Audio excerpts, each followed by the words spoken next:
দেখেন ভারত ইতিমধ্যে পরিচিত হচ্ছে আমাদের কাছে যে হাউস অফ টেরোরিস্ট। তারা হচ্ছে ভারত হচ্ছে হাউস অফ টেরোরিস্ট, জঙ্গিবাদের একটা আস্তানা হচ্ছে ভারত। আমরা যারা safe house of the terrorist, safe house, আমরা যাদেরকে প্রত্যাখ্যান করেছি, ছাত্র নাগরিককে যারা প্রত্যাখ্যান করেছে, ছাত্র নাগরিক যাদেরকে প্রত্যাখ্যান করেছে, ভারত তাদেরকে শেল্টার দিচ্ছে। সুতরাং ভারতের অবস্থানটা আমাদের কাছে স্পষ্ট। বাংলাদেশ যাদের বিপক্ষে, ভারত তাদের পক্ষে। সুতরাং ভারতের এই যেই ডিপ্লোম্যাটিক স্ট্র্যাটেজি, এই স্ট্র্যাটেজি আমাদের কাছে প্রশ্নের, আমরা তাদেরকে এই ডিপ্লোমেসিকে আমরা প্রশ্ন করি। তারা এই স্বাধীনতা সার্বভৌমত্বকে তারা প্রশ্ন করছে। এখন আমরা দেখছি হাসিনা এবং হাসিনা গং, এই পুরো শক্তি ভারতের রাষ্ট্র কাঠামোর সুবিধা নিয়ে, ফাইন্যান্স নিয়ে, তাদের মিডিয়াকে ব্যবহার করে বাংলাদেশের বিপক্ষে তাদের অবস্থান চালিয়ে যাচ্ছে। সেই জায়গাতে আমরা আমাদের আন্দোলন অব্যাহত রাখছি, লড়াই সংগ্রাম অব্যাহত আছে। একই সাথে সাথে আমাদের মিডিয়াতে আপনারা যারা রয়েছেন, আপনাদের সরব উপস্থিতি আমাদের প্রয়োজন। আপনারা এখনো পর্যন্ত দেখছি বাংলাদেশের মিডিয়া এখনো পর্যন্ত আপনারা এই খুনি হাসিনাকে, ফ্যাসিস্ট হাসিনাকে আপনারা সাবেক প্রধানমন্ত্রী হাসিনা হিসাবে সম্বোধন করেন, যেটি আমাদেরকে জাতি হিসাবে বিব্রত করে। আপনাদেরকে এই যে শব্দের জায়গা থেকে, আপনাদের প্রচারের জায়গা থেকে আপনাদেরকে মিডিয়াকে বলতে হবে পলাতক ফেসিবাদী শেখ হাসিনা।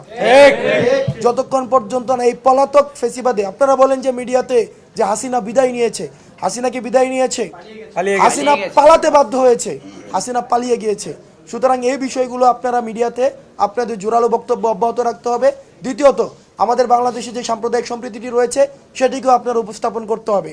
এবং আলিফ ভাইকে দিন দুপুরে একটি সংখ্যাগরিষ্ঠ মুসলমান দেশ সত্ত্বেও বাংলাদেশে যেভাবে দিনের দুপুরে জবাই করে হত্যা করা হয়েছে, সেটির পরেও আমাদের আলেম ওলামা সমাজ এবং আমরা যে ধৈর্যের পরিচয় দিয়েছি, সেটি হচ্ছে এই গণ অভ্যুত্থানের শক্তি। এই গণ অভ্যুত্থানের পরেই হচ্ছে এই ধৈর্যের আমরা পরিচয় দিয়েছি, যেটি হচ্ছে ৫ই আগস্টে মন্দির পাহারা থেকে শুরু করে এখনো পর্যন্ত আমরা আমাদের এই ধৈর্যের পরিচয় অব্যাহত রয়েছে, কারণ আমরা সাম্প্রদায়িক সম্প্রীতিতে বিশ্বাস করি। কিন্তু পার্শ্ববর্তী দেশ ভারত, আমরা স্পষ্ট ভাষায় বলতে চাই, পার্শ্ববর্তী দেশ ভারত এই জঙ্গিদেরকে পৃষ্ঠপোষকতা দিচ্ছে, এই উগ্রবাদী হিন্দুত্বকে পৃষ্ঠপোষকতা দিচ্ছে। এই পৃষ্ঠপোষকতা দিয়ে safe house of the terrorist হিসেবে পরিচিত হচ্ছে। আমাদের শত্রুকে, আমাদের বাংলাদেশের জনগণ যাদেরকে প্রত্যাখ্যান করছে, তারাই তাদেরকে আশ্রয় দিচ্ছে, প্রশ্রয় দিচ্ছে, তাদেরকে পৃষ্ঠপোষকতা দিচ্ছে। আমাদের এই হাসিনাকে বাংলাদেশের মানুষ প্রত্যাখ্যান করছে। সুতরাং ভারতকে আমরা আহ্বান জানাবো, আপনারা জনগণের দৃষ্টিতে আপনারা বাংলাদেশকে দেখুন, আওয়ামী লীগের দৃষ্টিতে না দেখে। বিগত সময়ে ছাত্রদল যখন কোনো না কোনো কর্মসূচি গ্রহণ করতো, ইভেন যদি সাইন ল্যাঙ্গুয়েজ ব্যবহার করে, তো গোয়েন্দা সংস্থা ওই তথ্যগুলো পেয়ে যেত। তো আপনার কি মনে হয় বর্তমানে এই যে দেশে যা চলছে, কিছুদিন আগে দুটা কলেজের ভিতর আমরা দেখেছি মারামারি, বিভিন্ন কলেজের ভিতর, এইগুলো আসলে প্রশাসনের গাফিলতি বা গোয়েন্দা সংস্থার গাফিলতি, নাকি এগুলো তারা ইচ্ছা করে করছে বলে আপনি? আমরা স্পষ্ট বলেছি, আমার ইন্টেলিজেন্সের এটা complete failure of the intelligence. ভাই সম্পূরক প্রশ্ন এটার সাথে, আমরা দেখেছি রমনা জোনে যারা দায়িত্বপ্রাপ্ত ছিল আন্দোলনের সময় ঢাকার ভিতরে, তাদেরকে কক্সবাজার, টেকনাফ সহ বিভিন্ন অঞ্চলে ট্রান্সফার করা হয়েছে। এই ফেলিয়ারের পিছনে তাদের হাত রয়েছে কিনা আপনারা কি মনে করছেন? দেখুন, প্রশাসন কাঠামোতে যে রদবদলটি হয়েছে সেটা হচ্ছে পোস্টিং হয়েছে। ঢাকার মানুষ চিটাগং, চিটাগং মানুষ ঢাকায়, ঢাকার মানুষ রাজশাহী, অর্থাৎ তার আহতের রক্ত এবং শহীদের রক্ত হাতে নিয়ে তারা বাংলাদেশের বিভিন্ন জায়গায় পোস্টিং হয়েছে। আমরা এই জিনিসটিকে সাধুবাদ জানাই না। তাদের দৃষ্টান্তমূলক শাস্তি হওয়া উচিত এবং তাদের দ্রুততম সময়ে শাস্তি নিশ্চিত করা উচিত, এবং আমরা তাদেরকে সন্দেহের ঊর্ধ্বে রাখতে চাই না।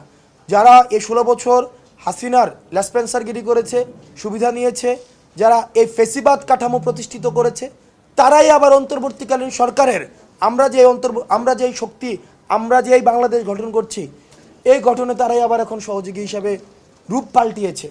সুতরাং তাদের এই পাল্টানো রূপকে আমরা স্বাগত জানাই না। এই জন্যই আমরা দাবি তুলেছি যে অ্যাডমিনিস্ট্রেটিভ রিকনস্ট্রাকশন বা রিস্ট্রাকচার সেটি হতে হবে। আমি একটু জানতে চাই যে এই আমরা দেখেছি যে অনেকের নামে মামলা হয়েছে, আপনি যে কথাটি বলছিলেন যে অনেকে এখনো পর্যন্ত ফেসিবাদের দোষর যারা আছে তারা ঘাপটি মেরে আছে, তো মামলা হয়েছে, অনেকে অ্যারেস্ট করা হচ্ছে না, আবার একই সাথে বলা হচ্ছে যে কিছু মামলা বাণিজ্যও চলছে। তো এই মামলা বাণিজ্যের কারণেই কি অ্যারেস্ট, মানে যারা ফেসিবাদের দোষর তাদেরকে অ্যারেস্ট করছে না, এমনটি আপনি মনে করছেন কিনা, বা এই ক্ষেত্রে প্রশাসনের প্রতি আপনার মানে দাবি কিছু থাকবে? আমরা হচ্ছে রাষ্ট্রের সর্বোচ্চ বৃহৎ স্বার্থকে উপেক্ষা করে কিছু রাজনৈতিক দল, তারা রাষ্ট্রের বৃহৎ যেই লক্ষ্য, জনমানুষের আকাঙ্ক্ষাকে বৃদ্ধাঙ্গুলে দেখিয়ে তারা মামলা বাণিজ্য মেতে রয়েছে। তারা মামলা দিচ্ছে, মামলা দিয়ে তারা হচ্ছে সিক্রেট করলে তাদেরকে ডেকে নিয়ে এসে 5 লাখ 10 লাখ 20 লাখে দফা রফা করে আবার এই মামলা থেকে বের করে দিচ্ছে। তারাও হচ্ছে প্রকারান্তরে পেসিভভাবে এই বাংলাদেশের শত্রু। তারা এই মামলা বাণিজ্যের মধ্য দিয়ে আমাদের যে লড়াই সংগ্রাম, আমাদের যে ছাত্র নাগরিকের একটা আশা আকাঙ্ক্ষার যে বাংলাদেশ গঠন করার জন্য আমরা লড়াই নেমেছি, সেটির বিপক্ষে তারা এখন অবস্থান নিয়েছে।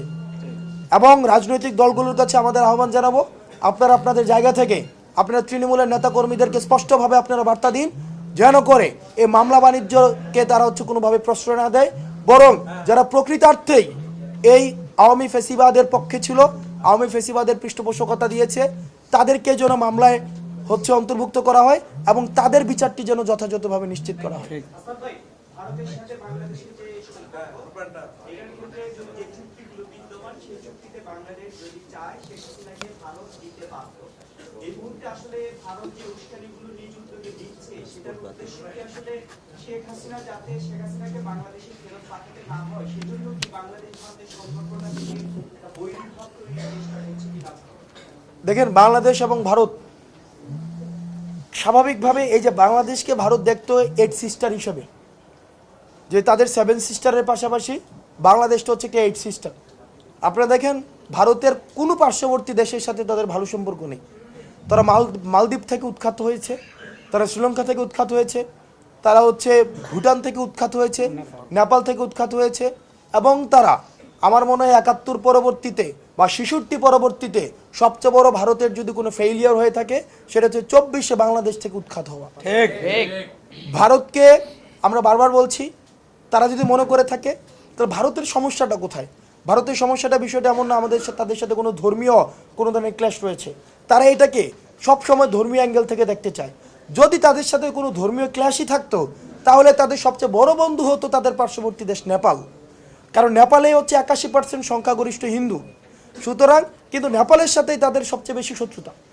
তো সুতরাং তাদের সাথে যে আমাদের প্রবলেমের জায়গাটা, সেটা হচ্ছে ভারতের আধিপত্যবাদ নীতি। ভারত মনে করে থাকে তাদের আধিপত্যের যে আগ্রাসনের দৃষ্টিতে তারা বাংলাদেশকে দেখতে চায়। সেই জায়গাটিতে আমরা দেখেছি যে আওয়ামী লীগের নীল ডাউন ডিপ্লোমেসি, নতজানু ডিপ্লোমেসি, হাঁটু গেড়ে বসা ডিপ্লোমেসি, অর্থাৎ তার ক্ষমতায় থাকার জন্য, বঙ্গভবনে গণভবনে থাকার জন্য বাংলাদেশকে যদি প্রয়োজন হতো বিক্রি করে দিয়েও হাসিনা এই দিল্লির শাসনকে সে মেনে নিত। যখনই দেখেছে দিল্লি যে এই বাংলাদেশে ছাত্র নাগরিক এই হাসিনার নীল ডাউন পলিসি থেকে আমাদের আই টু আই পলিসিতে আমরা চলে গিয়েছি, তখনই তারা এই পলিসিটাকে তারা মেনে নেয়নি। এখন ভারত যতই চেষ্টা করুক না কেন, তার ভারতের আধিপত্য আগ্রাসনকে আমরা হচ্ছে ওয়েলকাম জানাবো। সেই চিন্তা থেকে তার বের হয়ে আসতে হবে। ভারতের সাথে আমাদের সম্পর্ক হবে ন্যায্যতার ভিত্তিতে, ভারতের সাথে আমাদের সম্পর্ক হবে চোখে চোখ রেখে, এবং সেটির জন্য আমরা চাই এই অন্তর্বর্তীকালীন সরকার আওয়ামী সরকারের সাথে যেই ভারতের যেই চুক্তিগুলো হয়েছে, সেই চুক্তিগুলি জনসম্মুখে নিয়ে আসুক, এবং যেই পানির যেই ন্যায্য হিস্সা সেটিকে নিশ্চিত করা হোক। এবং আমরা চাই ভারতের সাথে আমাদের রাষ্ট্রের সাথে রাষ্ট্রের সম্পর্ক হোক, জনগণের সাথে জনগণের সম্পর্ক হোক। ভারতের সাথে আওয়ামী লীগের সম্পর্ক যেটি এতদিন চলে আসছে, সেটিকে আমাদের অতীত করতে হবে। শেখ হাসিনা অবশ্যই বাংলাদেশে আসবে, তবে বিচারের জন্য আসবে। গণহত্যার যে কাঠগড়ায় তাকে দাঁড়াতে হবে, তার বিচার নিশ্চিত করার জন্য হাসিনাকে অবশ্যই ফিরতে হবে। এবং তারা যদি হাসিনাকে ফেরত না দেয়, তাহলে আমরা ধরে নিব ভারত হচ্ছে, ইন্ডিয়া হচ্ছে জঙ্গি সংগঠনকে তারা পৃষ্ঠপোষকতা দিচ্ছে।